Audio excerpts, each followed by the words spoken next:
हरि ओम।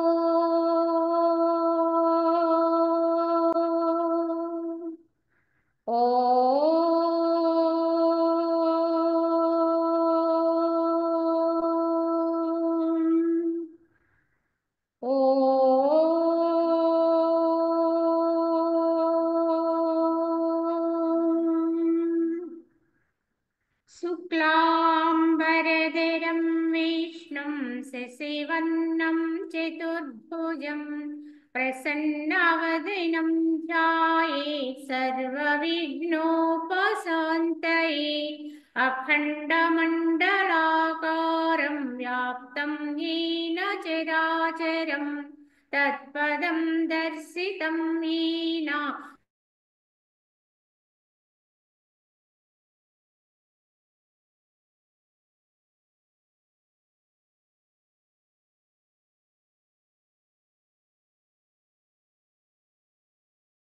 परं ब्रह्म तस्मै श्रीगुरवे नमः। वन्दे परब्रह्म चिदात्मकं सद्वन्दे गुरुं शान्तमुमेशमीशं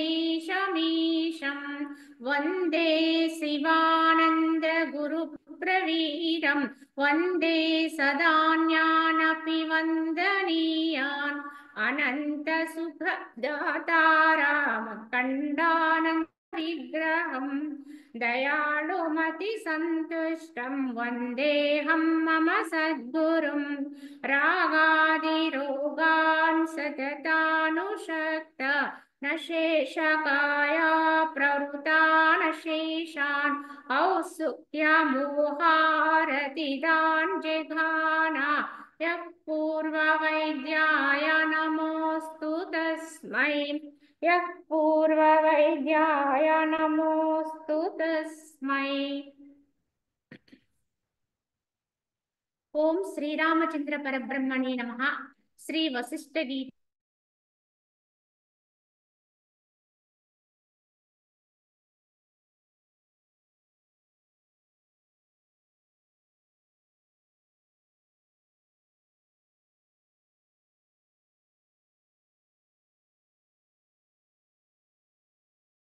దాన్నే మరికొంత కొనసాగిస్తూ కాలకూట విషము శ్రీ శంకర భగవాని కంఠమును కలుషితమనర్పగా పైగా అట భూషణమై అలరారునట్లుగా జీవన్ముక్తుడగు జ్ఞానిచే శరీర యాత్ర అవసర భోగ సమూహము సేవింపబడినను అయ్యది పునర్జన్మాది దుఃఖమును కలగజేయక ఆనందమునే కలగజేయును. ఎలా అయితే ఆ యొక్క అమృతము కొరకు సముద్రాన్ని మదించినప్పుడు అందు నుంచి మొట్టమొదటగా వెలువడినటువంటి కాలకూట విషయాన్ని శంకర భగవానుడు తన యొక్క గరణమునందు పట్టి నిలిపారు. కంఠములో నిలిపితే అది ఆయన చెయ్యలేదు సరికదా, ఆయనకి అది కంఠాభరణంగా ఒప్పిందట. కనుక ఆ యొక్క విషయాన్ని, ఆ కాలకూట విషయాన్ని కంఠములో ఆభరణంగా ధరించినటువంటి మహనీయుడైన ఎలా అయితే ఆయనకు హాని చేయకుండా పైగా కంఠాభరణమైందో అదే విధంగా జ్ఞాని కూడా ఈ యొక్క జీవన వ్యవహారాల నిమిత్తము జ్ఞానంతో కూడి ఇహములో కర్మాచరణ చేసినప్పటికి కూడా అది వారికి ఏ విధంగానూ కూడా హాని కలగచేయదు, బంధాన్ని కలగచేయదు. అంటే పునర్జన్మకు కారణము కాదది. అట్టి కర్మ ఏది కూడా ఆ జ్ఞానిని బంధించదు సరికదా. అటువంటి సత్కర్మాచరణ ఆయనకి ఇల మీద కూడా ఆనందాన్ని ఇస్తుంది, సౌఖ్యాన్ని కలగజేస్తుంది. అది ఎందువల్ల అంటే జ్ఞానంతో కర్మాచరణ చేయటం వల్ల. కనుక క్రియ అనేది ఆగదు, కానీ అది జ్ఞానంతో కూడి క్రియాచరణ చేయగలిగితే, తానుగా ఉండి ఆత్మగా ఉండి దేహముతో వర్తింప చేస్తూ కర్మాచరణ చేయగలిగితే అటువంటి జ్ఞానికి అది బంధనాన్ని కలిగించదు అని ఇక్కడ తెలియచెప్పుతూ, తెలియబడిన దొంగ శత్రువు కాక మిత్రుడే అగునట్లుగా మిథ్యారూపముగా ఎరుకబడిన పిదప అనుభవింపబడేటువంటి భోగము సంతుష్టునే కలగజేయును. ఎందుకంటే తెలిసిన వాడే ఒకవేళ మన ముందుకు వచ్చి ఏదైనా మన ఇంట్లో ఏదైనా అపహరణ చేసే నిమిత్తం వచ్చినప్పుడు కూడా మనం అతని మిత్రుడుగానే గమనిస్తాం. ఎందుకంటే అతను ఇంతకు ముందే మనకు తెలిసిన వాడు కనుక అతన్ని దొంగగా భావన చెయ్యం. కనుక శత్రువు కాక అతడు మిత్రుడుగానే ఉన్నట్లుగా భావన చేస్తున్నట్టుగా. ఎందుకంటే తెలియకపోవడం వల్ల మనకి అతను దొంగతనానికి వచ్చినప్పటికి కూడా అతను మనకి ఇంతకు ముందే తెలియటం వల్ల ఎలా అయితే అతను దొంగగా చూడమో మిత్రుడుగానే చూస్తామో, అదే విధముగా మిథ్యారూపముగా ఎరుంగబడిన పిదప అనుభవింపబడే భోగము సంతుష్టునే కలగజేయును అన్నారు. ఎందుకంటే తెలియనంత వరకు తెలియలేదండి. కానీ ఈ జగత్తు యొక్క తత్వం అంతా కూడా యథార్థంగా అనుభవంగా జ్ఞానికి అర్థమైపోతుంది. ఇదంతా మిథ్య, లేనిది, కానిది కనుక శాశ్వతం కాదు అనే సత్యము జ్ఞానికి అర్థమవుతుంది. కానీ అలా ఎరుక కలిగిన తరువాత కూడా అతను కర్మాచరణలో నిమగ్నమై ఉంటాడు. నిష్కామ కర్మాచరణ చేస్తాడు. అతని యొక్క దేహపరంగా ఉండేటువంటి క్రియాచరణ ఆచరిస్తూ ఉంటాడు. ఈ విధంగా ఆచరిస్తున్న కర్మాచరణలో కొన్ని కొన్ని మార్లు ఆయనకు భోగాలు కూడా అనుభవానికి వస్తాయి. నిజం చెప్పాలంటే సత్యం తెలిసిన వాడికి దుఃఖం ఉండదండి. ఎప్పుడూ సంతోషంగానే ఉంటాడు. కనుక వారికి భోగాలు కూడా తోడవుతాయి. కానీ భోగాలు కలగజేసినప్పుడు కూడా, భోగాలు ఎన్ని కలిగినప్పటికీ కూడా భోగము కూడా సంతుష్టిని, ఎందుకంటే దానివల్ల హానిని పొందడు. సాధారణంగా సాధకుడికి ఈ యొక్క భోగాలు సుఖాలు హాని కలగజేస్తాయి. ఎందుకంటే వాటి వల్ల వచ్చే అనర్థాలు గుర్తించకుండా ఉండేవాడే సాధారణంగా ఉండేవాడు. అలాగే ప్రయత్నపూర్వకంగా ఉండే సాధకుడు ఉంటాడు. కొంతవరకు తెలిసి వాటి నుంచి దూరంగా ఉండాలని వైరాగ్యంతో ఉండాలనుకునేటువంటి సాధకుడు ఉంటాడు. వారికి కూడా ఈ భోగాలు హాని కలగజేస్తాయి. కానీ సత్యం సత్యంగా తెలియగలిగి సత్యాన్ని సత్యంగా అనుభవించే వాడికి భోగాలు కూడా ఈ అనర్థాన్ని కలిగించవు సరికదా, పైన అవి కూడా వారికి సౌఖ్యాన్ని ఇస్తాయి. ఈ విధంగా అర్థం చేసుకోవాలి. ఎందుకంటే అవి గుట్టుట్టివి, అవి యథార్థం కాదు అనేటువంటి సత్యాన్ని వారు తెలుసుకుని ఉంటారు. తాముగా ఎరుకు కలిగి ఉంటారు, ఆత్మస్వరూపులై ఉంటారు. కనుక వాటితో వాళ్ళు ఏ విధంగా క్రియాచరణ చేసినా, ఎలా వాడినా వాటి వల్ల ఏమాత్రము హానిని పొందరు. ఎందుకంటే వాటిని స్వప్నతుల్యంగానే చూస్తారు, యథార్థంగానే అనుకుంటారు. ఎలా అయితే చిన్న పిల్లలు ఆటలు ఆడుకునేటప్పుడు ఎలా అయితే ఆట ఆడుకున్నంతసేపే అది ఆటగా భావిస్తూనే నిజంగా ఆడుతున్నట్టుగా ఆడతారు. కానీ అయిపోయిన తర్వాత, ఆట అంతా అయిపోయిన తర్వాత ఎక్కడ వాళ్ళు అక్కడ విడిపోతారు. తాము కట్టుకున్న పిచ్చుగూడినే వాళ్ళు కాళ్ళతన్నేసి వెళ్ళిపోతారు ఆనందంగా. ఇది ఎందువల్ల అంటే ఇదే ఆట అనే సత్యం వారికి ముందే తెలుసు. ఇది కొంతసేపు మాత్రమే ఆడుకుంటాము, ఇది నిజమైన ఇల్లు కాదు, ఇసుకతో కట్టిన ఇల్లు. కొన్ని గంటలు కొంతసేపు మనం ఆడుకున్నంత వరకే ఉంటుంది, తర్వాత ఇది నశించిపోతుందంటే దాన్ని వాళ్ళే తన్నేస్తారు అని వారికి ఎలా అయితే తెలిసి కట్టేటప్పుడు ఎలా ఆనందంగా కట్టారో దాన్ని మళ్ళీ విచ్ఛిన్నం చేసేటప్పుడు కూడా అంతే ఆనందంగా విచ్ఛిన్నం చేసి ఎవరి దారిన లేదు. ఈ జగత్ విషయాన్ని కూడా జ్ఞాని ఈ విధంగానే తెలుసుకుంటాడు. కనుక వాటితో ఆడుకుంటాడు. క్రియాచరణ అంటే చేస్తూనే క్రీడిస్తాడు, విహరిస్తూ ఉంటాడు. కనుక వారికి భోగాలే వస్తాయి. ఏ రకంగా చూసుకున్నా వాడు ఆనందంగానే ఉంటాడు, లోపల ఆనందంగానే ఉంటాడు, బయట ఆనందంగానే ఉంటాడు. ఇటువంటి వాడి వెంట, కంటి వెంట కన్నీటి బుట్టు రాల్చడం అంటే రాల్పించటానికి ఎవ్వరు కూడా ఎవ్వరికి సాధ్యం కాదట. 1,000,000 మంది కలిసి ఒక ఆత్మజ్ఞాని కంటి వెంట కన్నీటి బొట్టు రాల్పించలేదండి. ఎందుకంటే వారు సత్యాన్ని గ్రహించుకుని ఉంటారు కనుక, ఆనందమయలే ఉంటారు కనుక, ఇదంతా యథార్థం కాదనే సత్యంలో ఉంటారు కనుక, తామైన ఆత్మగా ఉంటారు కనుక వారు ఏ రకంగా జరిగినా దుఃఖించరండి. వీళ్ళని వేడిపిద్దామని ఎంత ప్రయత్నించినా అది వారికి సాధ్యం కాదండి. ఇదే మహనీయుల యొక్క లక్షణం అండి. సామాన్యుడికి అర్థం కానిది. ఎన్ని కష్టాల మీద పడిన, ఎన్ని బాధలు, ఎన్నిగా వాళ్ళని అవమానించుదామన్నా వాళ్ళు ఎందుకు దుఃఖించట్లేదు, ఎందుకు వాడిని అవమానపరచలేకపోతున్నాం అని ఇవల వారు ఖేదపడతారు తప్ప, వారు మాత్రం హాయిగా ఆనందంగా తృప్తిగా ఉండే వ్యక్తిత్వాన్ని కలిగి ఉంటారు. ఇదే జ్ఞానుడి యొక్క లక్షణం అండి. సత్యం తెలిసి ఉంటారు. కావున దారిలో అకస్మాత్తుగా తటస్థపడిన గ్రామము యొక్క వ్యవహారము ఎలా అయితే బాటసారి పట్టించుకోకుండా ఉంటాడో, ఎందుకంటే తన దారిని తను వెళ్ళిపోతూ ఉంటాడు. ఎక్కడికో వెళ్ళాలని తన లక్ష్యమే పెడుతూ ఉంటాడు, తను వెళ్ళవలసిన గమ్యానికి. దారిలో ఎన్నెన్నో పల్లెలు కనపడతాయి, ఊర్లు కనపడతాయి, వాటిని దాటుకుంటూ వెళ్ళిపోతాం. కానీ ఇప్పుడు ఆ యొక్క గ్రామ వ్యవహారాల పట్ల వాళ్ళు ఎవరికైనా సరే రాగం ఉండదు, ఏ విధమైనటువంటి భావన ఉండదు, తటస్థంగా ఉంటాం. కనుక అది ఎందుకంటే మనకు సంబంధం లేని గ్రామం కనుక మనం దాని వ్యవహారాలు పట్టించుకోవాల్సిన అవసరం లేదని తెలుసుకుని ఎలా అయితే తటస్థంగా వాటిని దాటుకుంటూ వెళ్ళిపోతాడో, అదే విధంగా జ్ఞాని కూడా ఈ లోక వ్యవహారంగా అనేక కర్మాచరణ క్రియలు ఎన్నో తటస్థపడుతూ ఉంటాయి, అలాగ తారసపడుతూ ఉంటాయి, ఏవేవో చేయవలసిన పరిస్థితి ఏర్పడుతుంటుంది దేహాన్ని. కానీ ఏ వచ్చినా, ఏ కర్మాచరణలోకి ఈ దేహం వెళ్ళవలసిన పరిస్థితి ఏర్పడినా ఏదైనా ఆలవాక చేసుకుంటూ వెళ్ళిపోతారు. కానీ దేని పట్ల కూడా రాగం ఉండదండి, ద్వేషం ఉండదు, ప్రత్యేక భావన ఉండదు, తటస్థంగా ఉంటారు. కనుక ఇది ఇక్కడ హెచ్చు తగ్గులు ఏమి ఉండవండి. ఇది జ్ఞానికి జ్ఞానంతో అలవడేటువంటి వారి యొక్క వ్యక్తిత్వ విధానం అండి. ఎలా అయితే బాటసారిగా ఉన్నవాడు మార్గ మధ్యంలో కనిపిస్తున్న గ్రామాలను దాటుకుంటూ వెళ్ళిపోతాడో, జ్ఞాని కూడా నిత్య వ్యవహారాల్లో వచ్చే కర్మలను దాటుకుంటూ వెళ్ళిపోతాడు. ఆ కర్మాచరణగా సుఖం వచ్చింది, సుఖాన్ని అనుభవించుకుంటూ వెళ్ళిపోతాడు అంతే. దాన్ని పట్టించుకోడు, తీసుకోడు లోపలికి. దుఃఖం వచ్చింది, దాన్ని అనుభవించుకుంటూ వెళ్ళిపోతాడు. కానీ అతనికి ఒకటి తెలుసు, ఇది ఉండదు అది ఉండదు, ఇది నిజం కాదు అది నిజం కాదు. కనుక ఏ రోజు ఏదొస్తే దాన్ని అనుభవించుకుంటూ ముందుకు వెళ్ళిపోతాడు, దేహంతో అనుభవింప చేస్తూ ముందుకు వెళ్ళిపోతాడు. అప్పటికి ఏం చేయాలో అలా చేస్తాడు. ఆ రోజుకి, ఆ నిమిషానికి, ఆ గంటకి ఎలా ఉండాలో అలా ఉంటాడు అంతే. అంతవరకు జ్ఞాని చేసే కర్మాచరణ.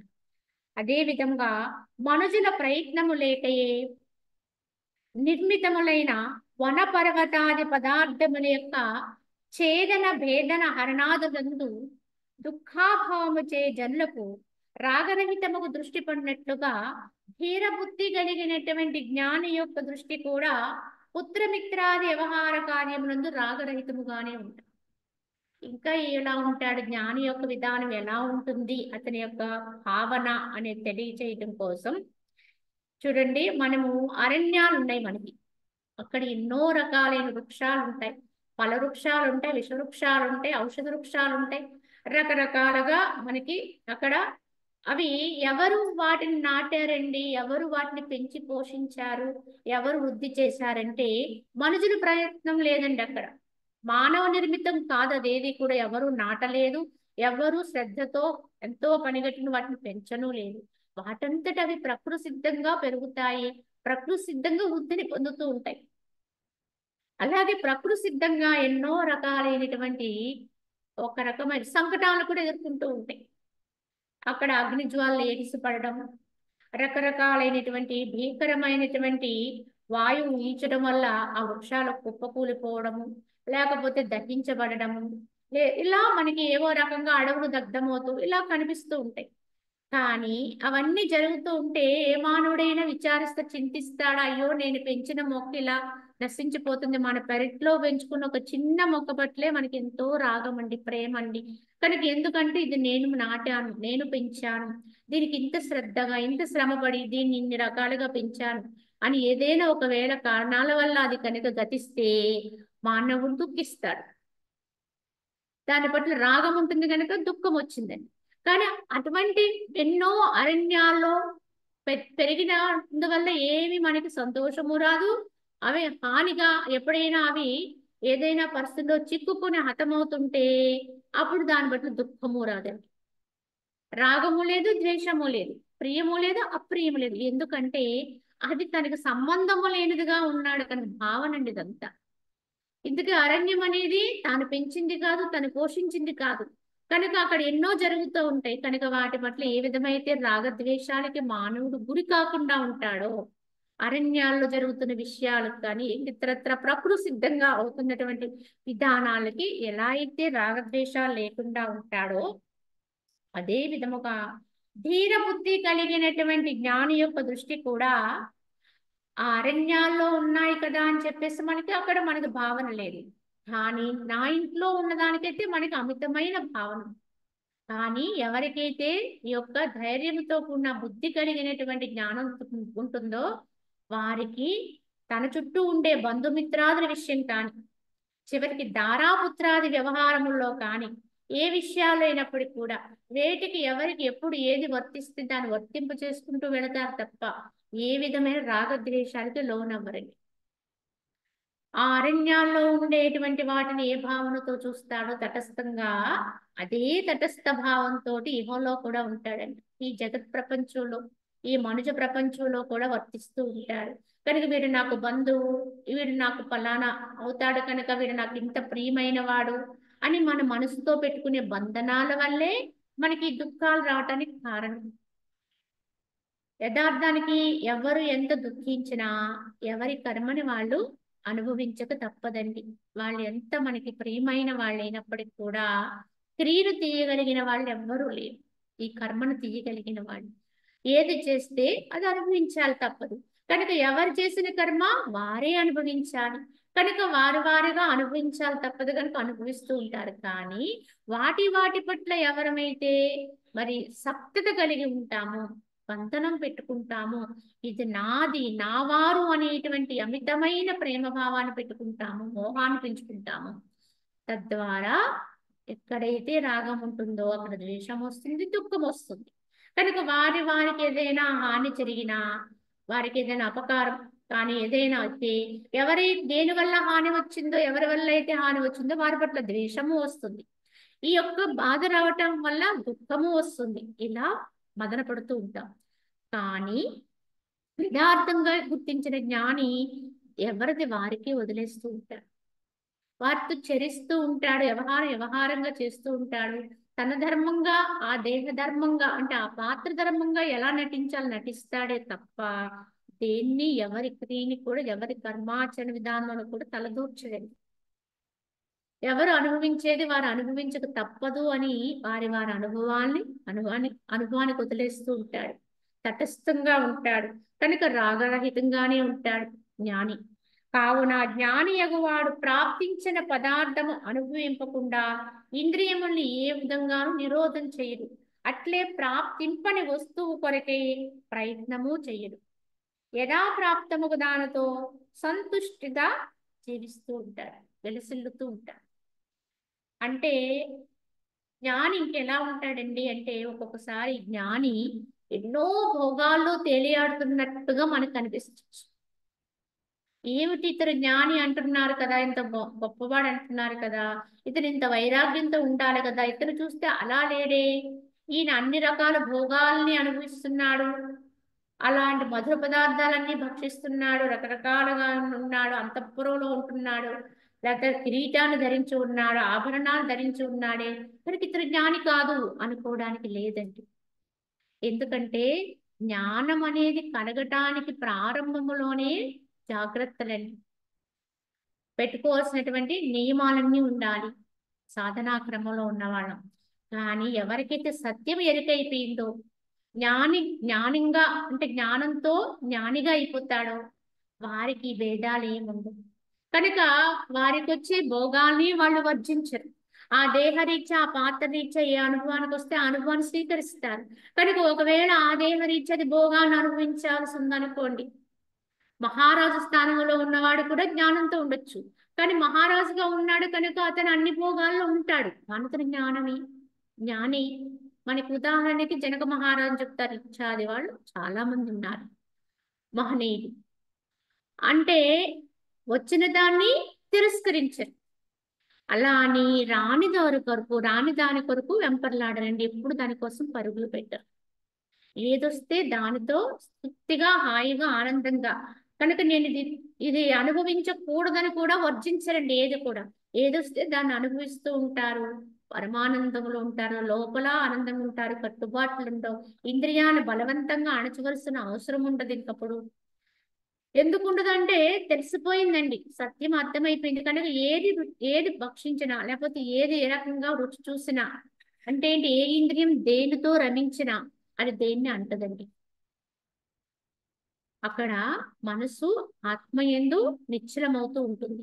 కనుక ఎప్పుడైతే ఆత్మగా తాను ఎరుకైపోతూ ఉంటాడో ఇంద్రియాలన్నీ కూడా కోరలు తీసిన పాముల్లా అయిపోతాయి. వాటికి ఏ రకమైన విషయం ఉండదు. కనుక అవి ఎన్ని రకాలుగా విషయాల మీదకు వెళ్ళినా ప్రమాదమే లేదండి జ్ఞానికి. కనుక తనలో తాను హాయిగా రమిస్తూ ఉంటాడు, ఆత్మారాముడుగా ఉంటాడు. దేహపరంగా కూడా అతను ఆనందంగా ఉంటాడు, సంతోషంగా ఉంటాడు. ఇదండి పరిపూర్ణ జ్ఞానికి ఉత్తమమైనటువంటి లక్షణం ఇది. అదే విధముగా కదలుచుండు నెమలి కన్ను యొక్క దెబ్బలు పర్వతమును ఏ విధంగా అయితే చెలింప చేయలేవో, అదే విధంగా ప్రాప్తింపన పదార్థమును కూర్చున్నటువంటి చింతలు, ప్రాప్తించిన పదార్థము కూర్చున్న ఉపేక్షలు సద్బుద్ధి యొక్క జ్ఞానిని చెలింప చెయ్యలేవు. ఎలా అయితే నెమలి కన్నులు, ఆ నెమలి ఈకలు ఇలా ఇలా ఇలా ఊగుతూ ఆ యొక్క ఆ దెబ్బలతోటి అలా ఊగుతూ వచ్చేటువంటి ఆ దెబ్బలతోటి పర్వతాన్ని ఏమైనా కదిలించగలుగుతాయా? అసలే నెమలి కన్నులే, నెమలి ఈకలే చాలా సున్నితం. అవి గాలి కొద్ది మాత్రం ఏమాత్రం ఇచ్చినా ఇటు అటు కదులుతుంటాయి. అంత మాత్రం చేత అవి అలా చలించి ఆ యొక్క స్థిరంగా ఉన్న పర్వతాన్ని ఏ విధంగా అయితే అవి చెలింప చెయ్యలేవో, చెలింప చేయటానికి వాటికి సక్తత లేదో, శక్తి ఉండదో, అదే విధముగా జ్ఞాని కూడా ఈ యుగ పదార్థాలు కానీ, ఈ భోగ్య పదార్థాలు కానీ, ఈ ఇంద్రియాలు వాటితో ఉండి అనుభవించినప్పటికీ కూడా జ్ఞాని పర్వతం మాదిరిగా నిశ్చింతగా నిశ్చలంగా తన యొక్క స్థానంలో తాను ఆత్మయే ఒప్పుతూ ఉంటాడు. నిరంతరము తన ఆత్మస్థానంలోనే ఉంటాడు. తాను అనుభవించే ప్రతి దాంట్లోనూ దాన్నే చూస్తాడు. కనుక సర్వము నేనే నిండి ఉన్నా అనేటువంటి స్థితిలో ఉంటాడు. కనుక జ్ఞాని యొక్క ఇంద్రియాలు ఏ రకంగానూ కూడా అతను చెల్లింప చేయలేవు. అతని ఇంద్రియాలు ఆ యొక్క నెమలి ఈకల మాదిరిగా అవి చాలా అల్పములైపోతాయి. కనుక వాటి యొక్క ప్రభావం ఏది కూడా జ్ఞాని యొక్క స్థిరత్వాన్ని చెల్లింప చేయలేదని అని గ్రహించుకోవాలి. అందుకే జ్ఞానిని చూసి మిగతా వాళ్ళని కూడా అలా ఉండొచ్చని మాత్రం మోసపోకూడదండి. అదేంటి పరిపూర్ణం, అది పరిపక్వత అయిపోయి పరిపూర్ణమైపోయిన జ్ఞానికి ఇది వర్తిస్తుందండి, వారు ఎలా ఉన్నా. ఎందుకంటే కొందరు ఏ రకంగా ఉన్నా, ఎందుకంటే కౌపీనం మాత్రమే ధరించి ఉండే జ్ఞానులు ఉంటారండి. వారి దగ్గర ఏమీ ఉండదు, చెట్టు కింద కూర్చుని ఎక్కడో హాయిగా ఆనందంగా మహారాజులే వాళ్ళు ఎంతో ఆనందంతో ఉన్నట్టుగా ఉండే వాళ్ళు ఉంటారండి. అన్ని భోగాలుని అనుభవిస్తూ అన్నిటి మధ్య ఉంటూ కూడా పరిపూర్ణులై ఉన్న వాళ్ళు ఉంటారండి. ఇది కూడా అందరి యొక్క స్థితి ఒక్కలా ఉండదండి. అది కూడా కర్మానుసారము వారి దేహప్రాప్తం, ఆ దేహరీత్యా ఏమేమి అనుభవించాలో అది వారికి సిద్ధిస్తూ ఉంటుంది ఆ దేహం రీత్యా. కనుక వాటిని దేన్ని కూడా వద్దని ద్వేషం చెయ్యరు, కావాలని అపేక్ష చెయ్యరు. రెండిటి ఏదొస్తే దాన్ని అనిపిస్తారు. కానీ స్థితి మాత్రం ఒక్కటండి. వాళ్ళు ఇది ధరించారా, అలా ఉన్నారా, చెట్టు కింద ఉన్నారా, లేదా రాజమందిరంలో ఉన్నారా అనేది ఇక్కడ ప్రశ్న కాదు. వారి యొక్క స్థాయి మాత్రం అలానే ఉంటుంది, ఒక్కలానే ఉంటుంది. దానివల్ల వచ్చేటువంటి ఏ రకమైన అపకారము ఉండదు. కానీ అటువారిని చూసి ప్రారంభములో ఉండే సాధకులు మోసపోకూడదు, అనుకరించకూడదు. కావున ప్రయత్నపూర్వకంగా ఉన్నటువంటి వాళ్ళము ఎట్టి నియమ నిబంధనలు పాటించాలో, సాధనా క్రమంలో ఎంత నిష్ఠగా ఉండాలో, ఎటువంటి ఆహార నియమం పాటించాలో, వ్యవహార నియమం పాటించాలో, యుక్తాహార విహారస్య అన్నారు. కనుక అవన్నీ కూడా పాటించి తీరాలి సాధకుడు. మనసు తన యొక్క అధీనంలో పరిపూర్ణ అంటే అది లయమయ్యే వరకు ప్రయత్నంలో ఉన్నట్టే. ప్రయత్నంలో ఉన్నంత వరకు తప్పనిసరిగా నియమ నిబంధనలకు లోబడి ఇంద్రియాజయత్వాన్ని పొందాలి. కానీ జ్ఞాని యొక్క స్థితి చెప్పడం కోసం ఇలా ఉంటారని చెప్పారండి. కావున జ్ఞాని సమస్త సందేహములు లెస్సగా శమించిన వాడే, దృశ్య మిథ్యాత్వ దర్శనము చే నశించిన సమస్త కోరికలు కలిగిన వాడే, స్థూల సూక్ష్మాది దేహోపాధి కల్పనా రహితుడై చక్రవర్తి వలె విరాజిల్లుతూ ఉంటాడు. ఇక్కడ ఎందుకు ఇలా చెప్తున్నారు అంటే, జ్ఞాని ఎలా ఉంటాడు అంటే, అజ్ఞానవశముచే అంతకుముందు ఏవేవైతే సందేహాలు వచ్చాయో, సంశయాలు కలుగుతుండేయో అవన్నీ కూడా సంశయ సంశయ రాహిత్యమే జ్ఞానానికి పరిపక్వత అండి. కనుక సకల సందేహాలు కూడా పటాపంచలైపోతాయి. పరిపూర్ణమైన అనుభవ స్థితి ఏర్పడినప్పుడు అక్కడ సందేహానికి తావు లేదండి. ఎందుకంటే ఈ యొక్క అనుభవం అనేది ప్రత్యక్షమండి. కనుక దీని గురించి అనుమానించవలసిన అవసరమే లేదు. మనం ఎలా అయితే ఒక పదార్థం గురించి చెప్తూ ఉంటే ఆ పదార్థం యొక్క వర్ణన మాత్రం చేస్తూ ఉంటే అప్పటికీ దాన్ని రుచి అనుభవిస్తూ ఉన్న వారికి ఎలా ఉంటుందో పరిస్థితి, జ్ఞాన స్థితి కూడా అలా ఉంటుందండి. కనుక అక్కడ ఏ సందేహము పుట్టదు రాదు, ఇంకా అన్ని సందేహాలు పటాపంచలైపోతాయి. అటువంటి సందేహం లెస్సగా శమించిన వాడే ఈ దృశ్యమునందు కూడా యథార్థంగా దీనిలో ఏముందో గ్రహిస్తాడు. ఇది మిథ్యా అనే సత్యాన్ని దర్శిస్తాడు. తత్వం చేత, తత్వ దర్శనము చేత ఇది లేదు, కాదు, ఇది ఉంటుంది, భూతం అంతే, కానీ యథార్థానికి సత్యం కాదు అనే పరమ సత్యాన్ని గ్రహించిన వాడే ఎట్టి కోరికలు లేనివాడే, నశించిన సమస్త కోరికలు నశించిన వాడు. ఎందుకంటే కొన్ని కొన్ని ఉంచుకుని కొన్ని కొన్ని మినహాయింపులు పెట్టుకుంటాం అనేది జ్ఞాని లక్షణం కాదండి. ఏదైనా కోరిక అనేది అక్కడ తుచ్చమే. కనుక అసలు కోరిక లేనివాడు అంటే ఇక్కడ ఇటువంటి జ్ఞానికి, ఈ యొక్క నసంశయ అనేటువంటి స్థితికి వెళ్ళిపోయిన జ్ఞానికి అసలు కోరే అవసరమే లేదండి. అసలు కోరడానికి కూడా ఇంకొకటి లేదు అని తెలుసుకుంటాడు. ఏం కోరతాడు? ఉన్నది నేనే, సమస్తము నేనే నిండి ఉన్నాను, నేను లేనిది ఏదీ లేదు, కనుక నేను కానిది ఏదీ లేదు, కనుక అన్ని వాటికి కూడా ఆధారమే నేనై ఉన్నాను. అటువంటి పరిపూర్ణమైన తృప్తిగా ఆనందంగా తానే సర్వమైన స్థితిలోంచి మళ్ళీ నాకు అది కావాలి ఇది కావాలి అని కోరుకున్నాడు అంటే వాడు అపూర్ణుడే. కనుక వాడు ఏ రకంగానూ కూడా పరిపక్వత కలిగిన వాడు కాదు. కానీ ఇటువంటి పరిపక్వత కలిగిన జ్ఞాని అయితే అసలు కోరిక పుట్టదు. వాడు కోరికని బలవంతంగా అణుచుకునే ప్రశ్న కాదండి అది. అసలు కోరవలసిన అవసరం కనిపించదు.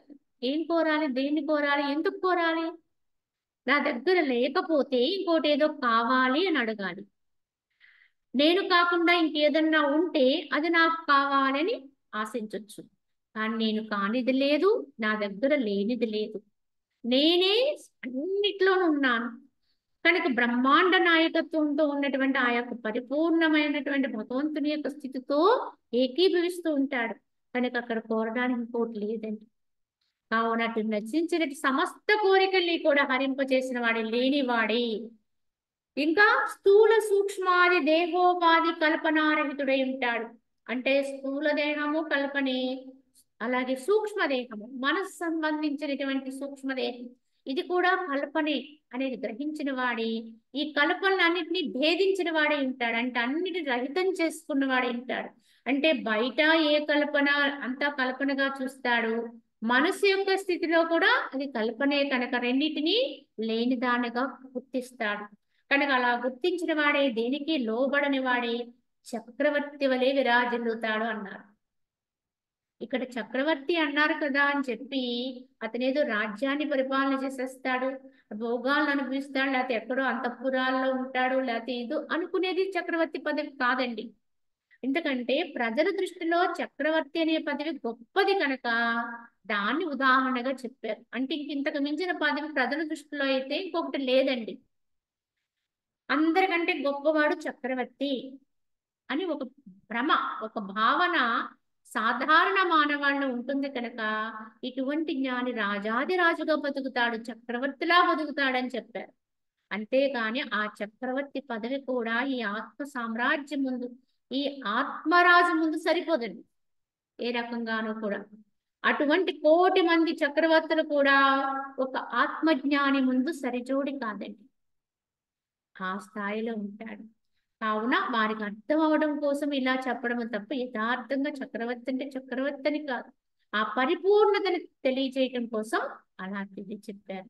అలానే సంపూర్ణమై అపారమైనటువంటి క్షీర సముద్రము తన యందు తాను విజృంభించి అంతాత్మరూపుడగుడొచ్చి స్వల్పమగు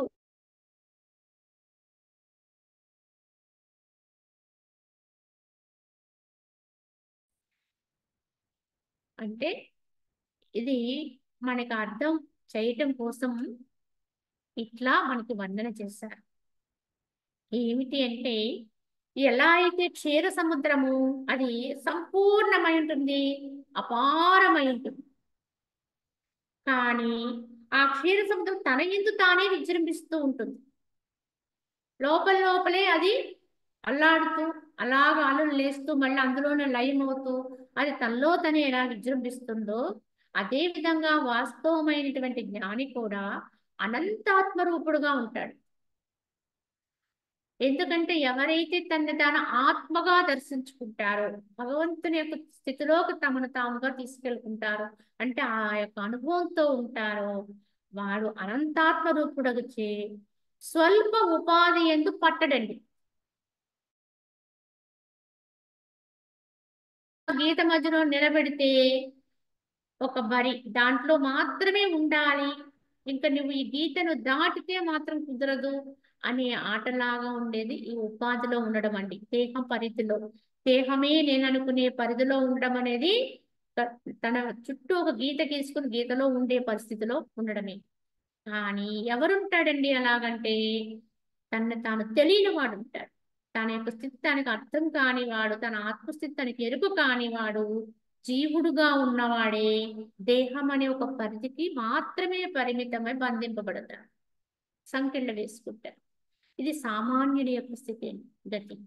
కానీ జ్ఞాని అనంతాత్మతత్వంతో లయిస్తూ ఉంటాడు. దానికి అద్దులు లేవండి, అవధులు లేవు, ఎక్కడుందని చెప్పడానికి లేదు. సర్వము నిండిపోయి ఉన్నది, బ్రహ్మాండమంతా నిండిపోయింది. ఆ లోకము ఈ లోకం కాదు, భూలోకము కాదు.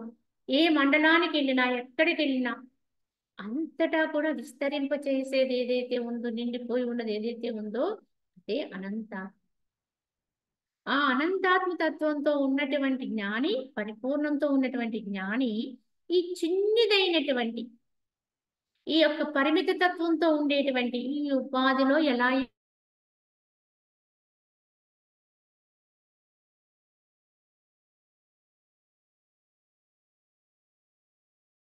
పూర్ణ ఆత్మరూపముతో తన ఆత్మ ఎందే విజృంభిస్తూ ఉంటాడా కనుక ఇందులో మాత్రమే పట్టేది కాదు. కనుక దీని తాళదన్నుకుని ఇది ఉండగానే దీన్ని అధిగమించేసి ఇది ఆ అనంతాత్మలో ఒక చెప్పడానికి కూడా సరిపోదండి, ఒక బొట్టులా, ఒక స్పాట్ అంటే చిన్న గీతలా ఉండిపోయేది. కానీ దీంతో మాత్రం ఉండేవాడు కదని జ్ఞాని సర్వము ఎగిసిపడుతూ తనలో తానే రమిస్తూ ఉంటాడు, ఆత్మారాముడే రమిస్తూ ఉంటాడు. కావున ఇటువంటి పరిపూర్ణాత్మ రూపం తన ఆత్మ ఎందు విజృంభిస్తూ ఉంటాడు. సర్వము కూడా నిండిపోతూ ఉంటాడు, ఎక్కడికి వెళ్ళినా తానుగా అయిపోతాడు. మనస్సు కంటే ముందు తాను అక్కడే ఉంటాడు. కనుక ఏది స్ఫురణకు వస్తే అక్కడ నిండి ఉన్న తానుగానే అనుభవిస్తాడు. ఒక సూర్యమండలానికి వెళ్ళడం అంటే మానవుడికి ఇప్పుడు సరి ఇప్పుడు అందనటువంటి పరిస్థితి. చంద్రుడి వరకు మనమే ఎగిరాం, కానీ ఇంకా ముందుకెళ్ళాలి, ఇంకా ముందుకెళ్ళాలి, ఆ గ్రహాన్ని చూడాలి, ఈ గ్రహాన్ని అని ఒక తహతహలు ఉన్నాయి. అది దేంతో ఎగురు దేహంతో ఎగిరితేనే వెళ్ళినట్టుగా అనుకుంటున్నాడు. కనుక ఈ ఉపాధితో మనము దర్శిస్తేనే అక్కడికి వెళ్ళాము, ఇక్కడికి వచ్చాము ఇది దాన్ని పెద్దగా గుర్తిస్తూ దానికి పెద్ద పెద్ద బిరుదులు ఇచ్చుకుంటూ ప్రశంసింప చేసుకుంటూ ఉన్నాం. కానీ ఇదంతా దేహాభిమానం, దేహ అహంకారం అండి. కానీ యథార్థంగా జ్ఞాని అయితే ఈ ఉపాధిని కాలు దన్నుకుని వెళ్ళిపోతాడు అనంతాత్మతో. కనుక ఏ గ్రహం కాదు, ఏ మండలానికైనా సరే క్షణమాత్రంగా తానే చేరుకుంటాడు, నిండి నిబడీకృతమైన స్థితిని అనుభవిస్తాడండి. దానికి అద్దులు లేవు, అవధులు లేవు. కనుక ఉపాధితో వెళ్ళింది చాలా అల్పం అండి చెప్పాలంటే. ఉపాధితో చేసిన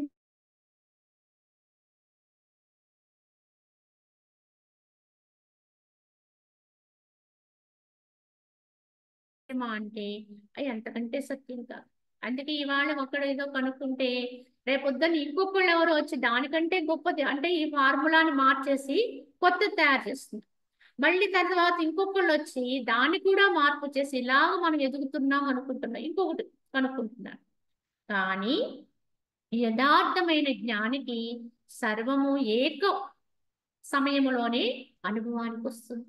ఏ విధానంలో ఎక్కడైనా సరే తను తాను అనుభవించగలుగుతాడు.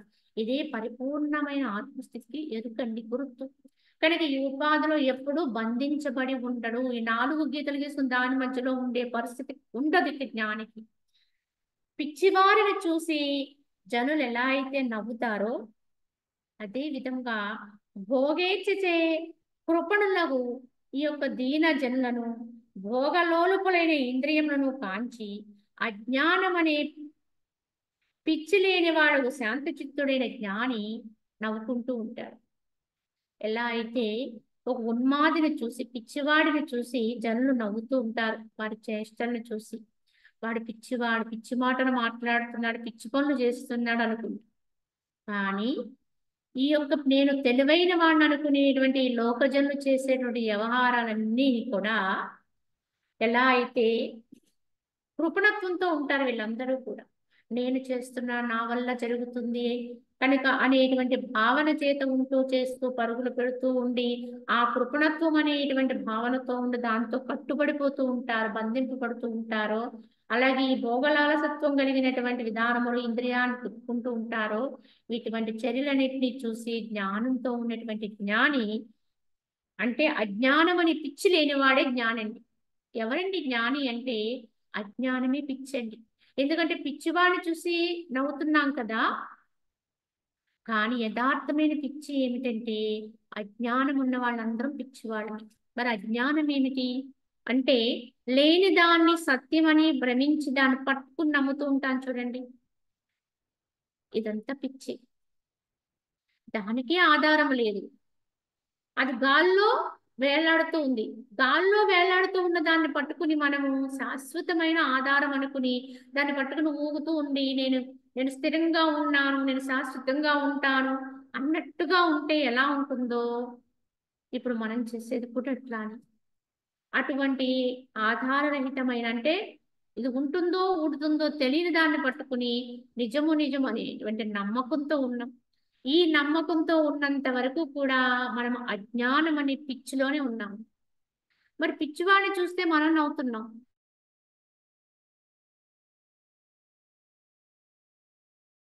అసలు జ్ఞానికి నవ్వులాటగా ఉంటుంది మనం చేసే చర్యలు, మనం పెట్టే పరుగులాటలు నిరవధికంగా ఏదో విధానములో ఇలా మనము పరుగులు పెడుతూనే ఉన్నాం. వ్యవహారములో పడి నిమిషమైనా ఖాళీ లేక తిరుగాడుతూనే ఉన్నాం.